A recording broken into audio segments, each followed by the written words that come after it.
Jonathan Hudson, and this is Hudson Institute's Deep Dive from Washington, D.C. and Jerusalem. Today, at the headquarters of Hudson Institute in Washington, D.C., together with me to discuss a couple of very interesting topics. Stay tuned. Mr. John Walter, President and CEO of Hudson Institute, with a very long list of prior positions of significance in various administrations. It's always a pleasure to have you, sir. Thank you, Jonathan. Today I would like to take this opportunity in light of many intricacies globally that have both direct and indirect implications both for the United States as well as for the State of Israel, as well as for other allies and partners of the United States that are looking up to Washington for guidance, for policy, to be aligned with it, and to really establish a strong front in the face of many adversaries that seek our downfall.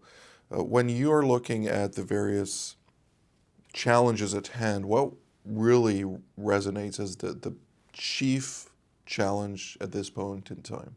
Well, I think now the threats at three basic dimensions that the President of the United States as a whole faces. One is the military dimension of those threats, from Europe with Vladimir Putin, Middle East with Iran and its proxies, and of course China in the, globally, but specifically in the Indo-Pacific region. But secondly, there's an economic challenge to the United States now, because the aggressive effort by especially the Chinese Communist government to take over key resources, to take over key economic structures, to break the rules of economic structures, and to disadvantage the United States and its allies. And the third is a political challenge to pull together democracies in the face of meddling in democratic processes, in real divisions in our countries over directions of the future and so forth. So I think one of the times when allies look at the United States and they want reassurance, I think sometimes when I talk to allies, I try to remind them that they sometimes remember the United States as having these kind of vast reserves of power and political capital. And there are ways in which sometimes I think President Trump behaves that looks arbitrary, but underneath that, I think, whatever his personality, underneath that are some real hard power problems in those three dimensions: military, economic, and political. So I try to urge allies to try to think about how to present their needs to the United States in a way that is understanding of the particular demands today. Looking at some of those challenges, you highlighted the military dimension initially. Naturally, the United States is the leader of NATO, the North Atlantic Alliance, which has been instrumental in deterring both Russia and other adversaries for many years now. Nevertheless, the European partners in this context have not yet delivered fully. They have improved significantly, but they have not delivered fully. And in my conversations with key figures in different countries, including in France, including in Germany, they say, except for Germany and Poland, which just got from the European Union a very significant sum of a couple of hundred of billions to shore up its defense industry, the other actors are pretty much broke.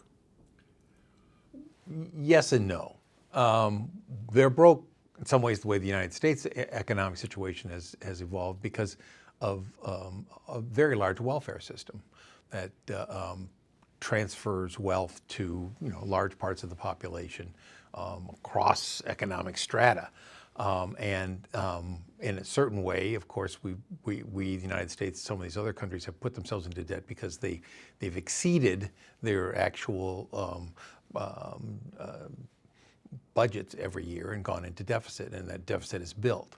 So yes, in a certain way, they're broke, but it's always a matter of really, what do you choose to spend your money on? We're going to face that now. We're going through a budget process for the first time with President Trump's administration. There are calls on Capitol Hill for reductions of some of the spending even beyond what Trump has proposed because of this debt situation. So the real issue here is not, I think, money. The real issue is, can we create a political consensus around the way we should spend our money that is better for our future security, both economic prosperity and military power. Are you optimistic on that? Well, I'm always optimistic that ultimately something that has to be done will get done, or something that can't continue won't continue. So the question is, how much pain will we have to endure?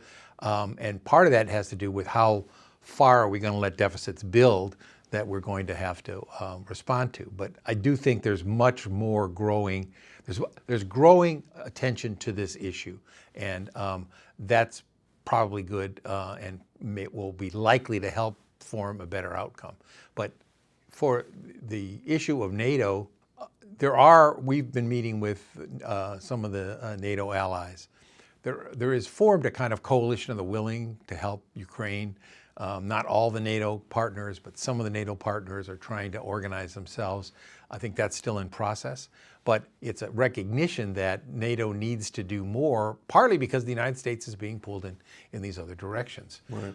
So I think that's to the good, but I also, it's not there yet. And obviously Vladimir Putin is going to have, I believe, a serious summer offensive. He's going to test the alliance. He's going to test the United States.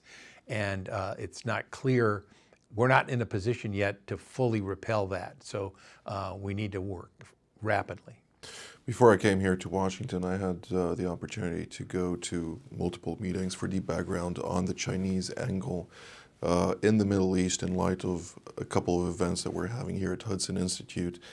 But one of the things that was highlighted to me time and again was the Chinese love when the Americans are distracted. So let's talk about those distractions for a moment. Particularly, you highlighted the Ukrainian element. Russian President Vladimir Putin has been put on the spot by President Trump, where the American leader highlighted the necessity for immediate peace, a cessation of hostilities, and to reach a certain negotiated solution. But when I hear President Putin coming out and stating time and again that from his perspective as the continuer or the one who took the mantle from Piotr I, when Piotr I in history launched his war against Sweden in order to push them out of Ukraine, the Battle of Poltava, which ultimately decisively ended that war, happened roughly 21 years after the war began. So he sees himself only in the third year with, 19 more or 18 more years to go. Well, maybe. One, I'm not quite sure that all these historical parallels work. Also, the Russian people have a long history going back to the Tsar and the Soviet Union, that when a leader loses a war, they lose their life and their position. So, I certainly think that Putin has reason to be worried about his own security, and that's partly because he runs an outlaw state. But it's also true he's not a young man, and the resources of Russia, and what we don't have, they don't allow us to read the books of their economy, but there are limits to what they can do. They're already feeling some pressure, we know, from the sanctions. More sanctions could be put on them, and they're also losing large amounts of military equipment, a devastating number of lives, although Russia's a big country and they can try to mobilize people. They also have a birth rate that's going through the floor. Right. And right now they've gotten away with this apparently by, pressing marginalized populations into their military and using them like cannon fodder. Okay, we don't know exactly how deep the capacity of the Russian people are to absorb this, or Putin is to force it. But I do not believe he's holding the cards that sometimes he talks about having.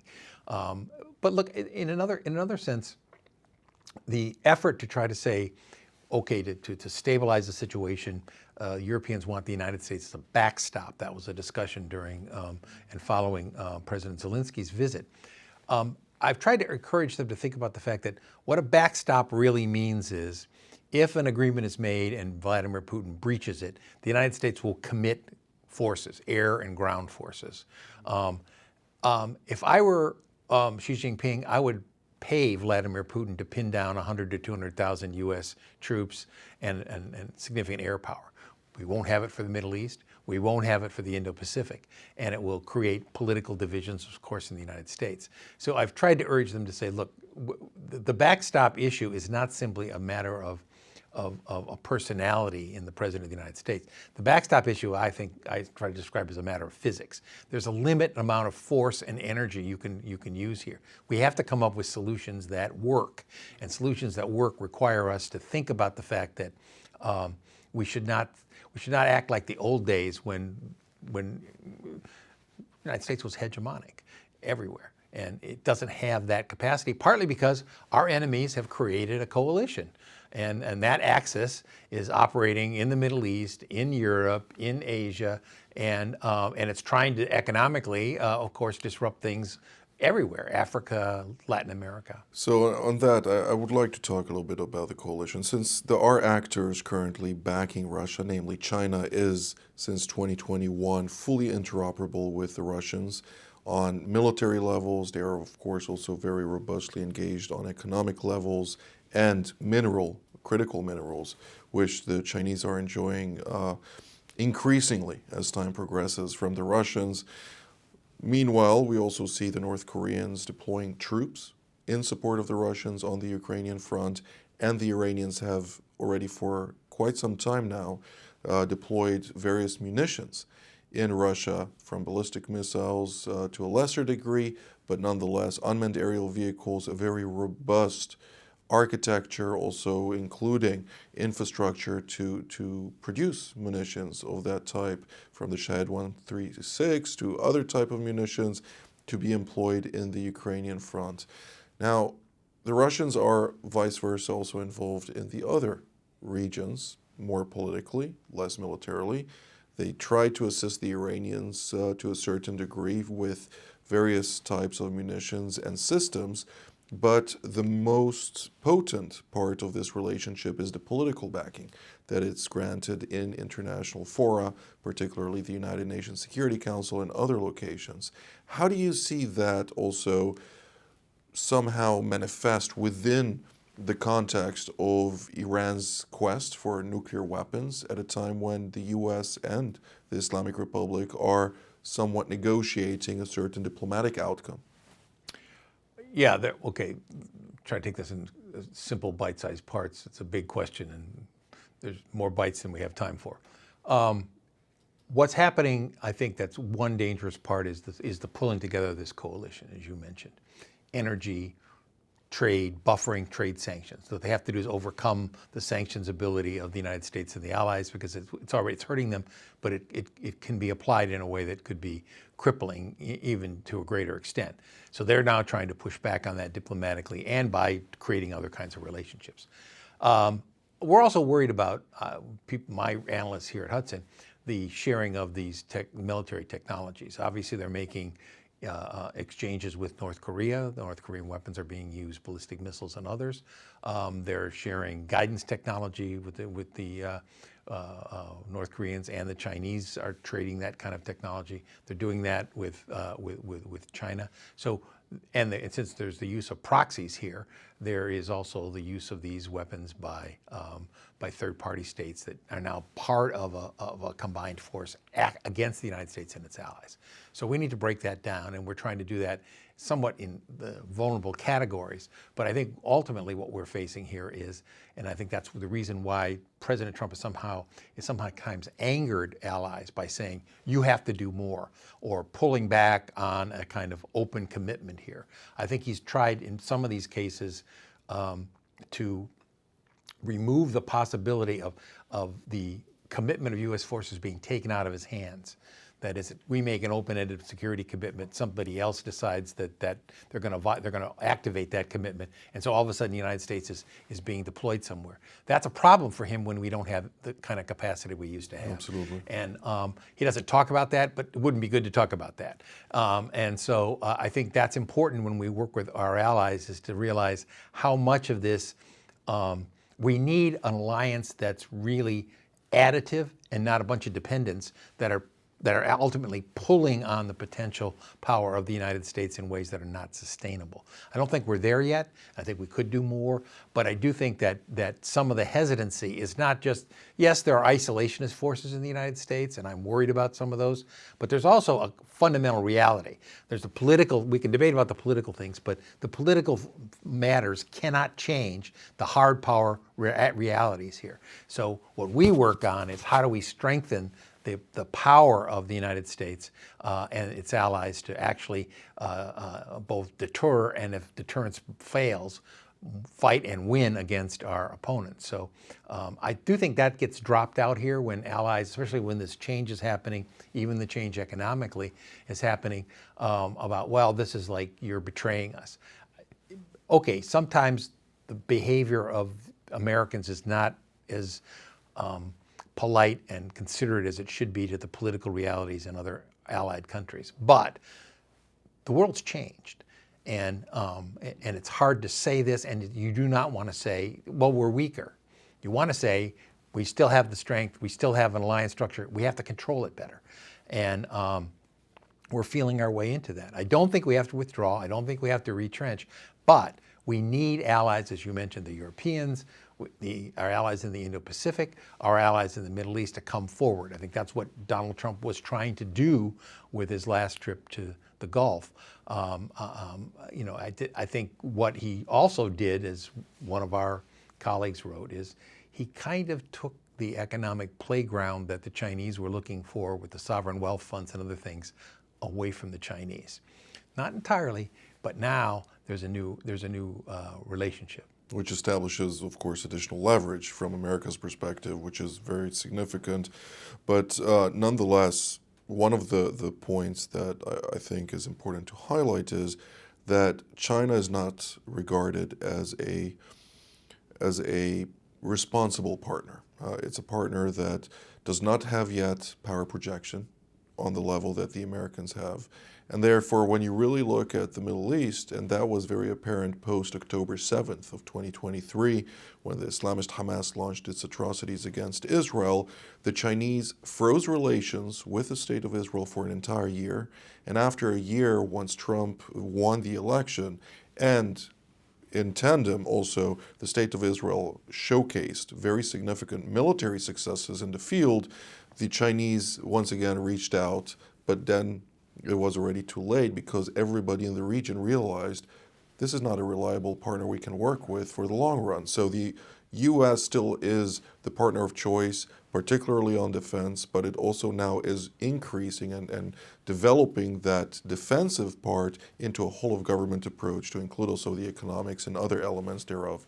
Now, when we're looking at some of those actors in the Middle East, let's focus on the Islamic Republic of Iran, its proxies. It still has one proxy that is posing a threat, not only to the State of Israel, but also to the United States, since it is targeting freedom of navigation in the strategic Strait of Bab el-Mandeb, the adjacent waterways, despite the arrangement that was reached under Omani mediation to once again frustrate the Houthis from targeting commercial vessels. Nonetheless, I looked just recently at the number of Western vessels transiting through those strategic waterways, and there were none.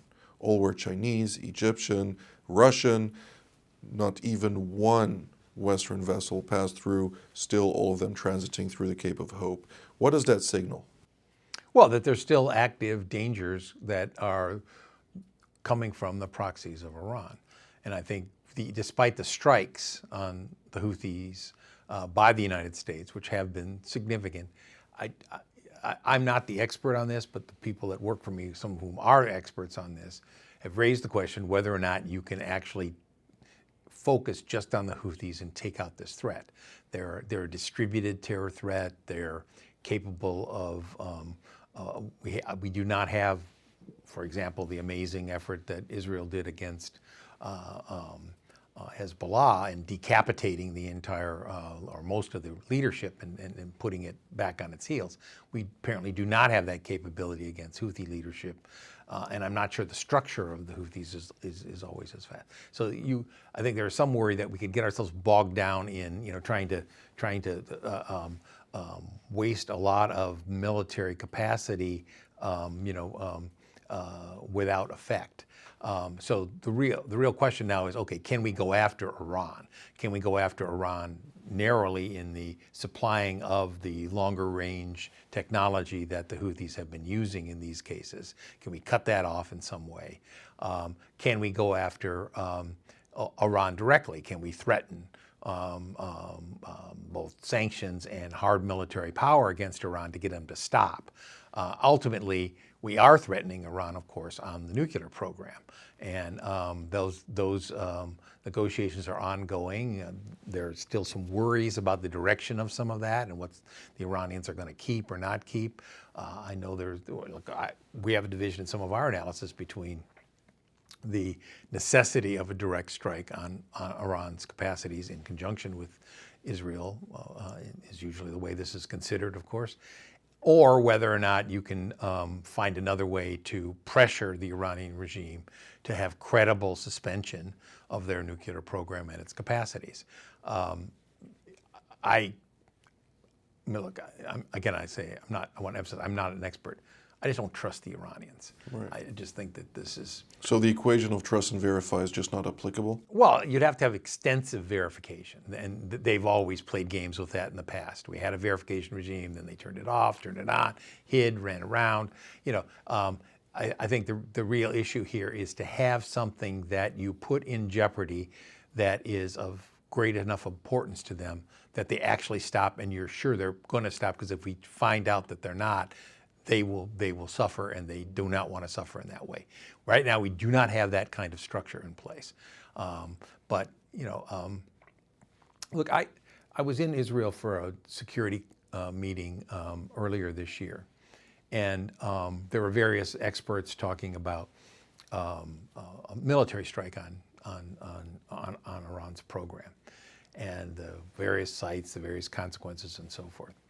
And I asked some of the Israeli experts, would it be easier to attack and destroy a substantial part of Iran's nuclear capability, or would it be easier to attack and destroy a substantial part of its military and political leadership?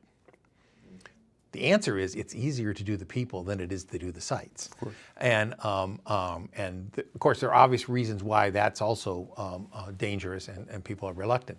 But I do think that in this situation, I think options on the table are a good thing to have. And I think there's been a reluctance to kind of consider some of these options. But I do think that I'm just struck by what effect the strike on Soleimani did to the Iranian behavior right afterwards. So I do think that this, and frankly, the Israeli strike that took out the air defenses, again, they are subject to hard power. They don't live in a world where where the laws of nature and physics don't exist. So I do think that there's need to be a little more direct. Some of that we should maybe talk about more in addition to thinking about it more. Some of it we should at least be looking at what the fleshed out options would look like, and we're doing some of that. Well, I think one of the things that we're focusing here also on is the importance to ensure that Iran does not have an entire fuel cycle.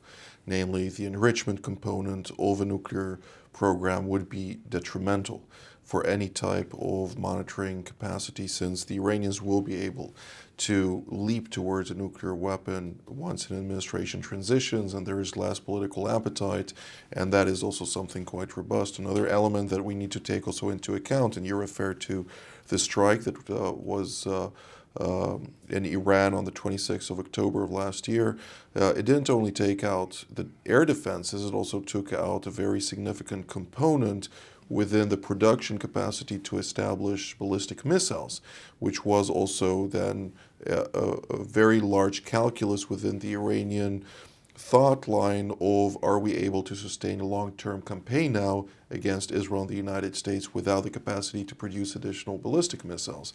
So that is, of course, very significant. But nonetheless, within this context, there are a couple of considerations that need to be taken into account also from an Israeli perspective in this context at a time when we see that there are more actors active in the region, but we don't have time to dive into that quite yet. Well, I would just add in that regard, Please also Israel is very much in need of American support for detection, monitoring, to intercept those missiles. They still have enough to cause damage, and you need the capacities of the United States to help with early warning and targeting to intercept what could still be a very devastating attack. So it's not that I'm saying you can do this without the United States being involved in the overall security of neutralizing the Iranian threat. Well, there was just recently a report about Israeli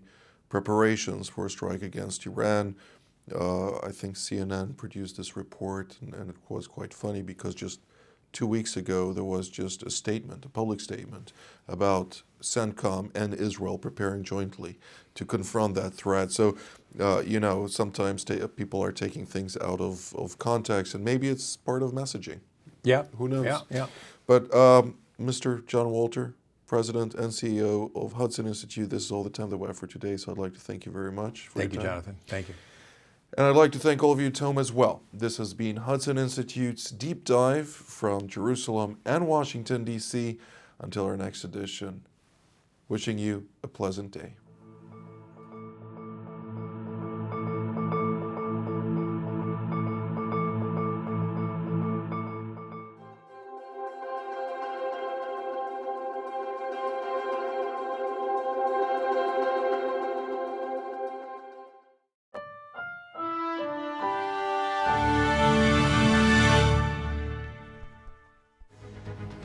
Shalom, I'm Danny Ayalon, former Israeli ambassador to the United States, former deputy foreign minister and member of Knesset. Today, I'm very privileged to be hosting TV7's Middle East Review and also being a panelist of the various shows of TV7, which I find the most enlightening, most educating if you really want to understand the world, the global scene as well as the regional scene of the Middle East. It is worthwhile to watch TV7.